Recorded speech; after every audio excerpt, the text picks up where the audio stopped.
21년간 미제 사건이었던 국민은행 권총 강도살인 사건 해결에는 DNA 분석 기술의 발전이 큰 역할을 했습니다. DNA 수사가 얼마나 진화했고 남은 미제 사건들은 무엇이 있는지 김지혜 기자가 이어서 보도합니다. 21년 만에 대전 국민은행 권총 강도살인 피의자 이승만과 이정학을 붙잡게 되는 데는 발전된 DNA 감식 기술이 결정적인 역할을 했습니다. 2001년 범행 당시 범인들이 썼던 마스크와 손수건 등에선 DNA가 검출되지 않았지만 지난 2017년 9월 재감정에선 남성의 DNA가 검출됐습니다. 이런 일들이 어떻게 가능했던 걸까? 보통 범죄 사건에서 증거품을 발견하면 타액 등을 채취해 DNA를 추출하고 증폭해 사람 고유의 20여 개의 DNA 정보를 얻어내고 이를 데이터베이스를 통해 대조하는 작업을 합니다.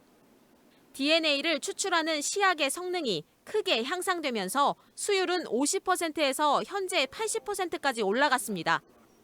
DNA 증폭과 분석 장비뿐 아니라 전문가들의 숙련도 또한 높아졌습니다. 2001년도에는 5나노그램 정도의 DNA가 분석을 하는데 필요했다고 치면은 지금 현재의 기술은 조그만한 실핀의 머리 정도 크기의 혈흔만 가지고도 분석이 가능합니다. 미제 사건을 전담하는 국과수 미제 협력실도 지난 3월 신설돼 힘을 보탰습니다.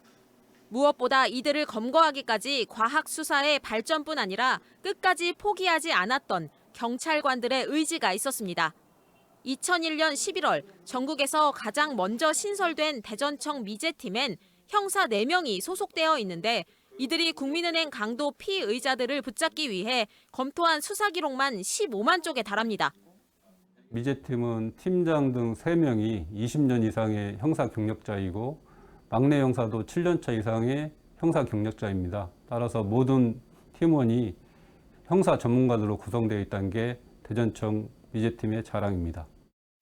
대전에서는 1998년 갈마동 여중생 살인 사건과 2005년 갈마동 빌라 살인 사건, 2006년도 송촌동 개인 택시기사 살인 사건, 자양동 여교사 살인 사건, 법동 아파트 살인 사건 등 총 5건이 아직도 미궁으로 남아 있습니다.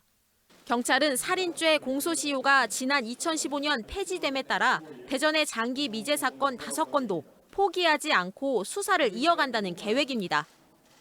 20여 년 동안 풀리지 않았던 미제 사건들의 실마리가 풀릴 수 있을지 관심이 모아지고 있습니다. MBC 뉴스 김지혜입니다.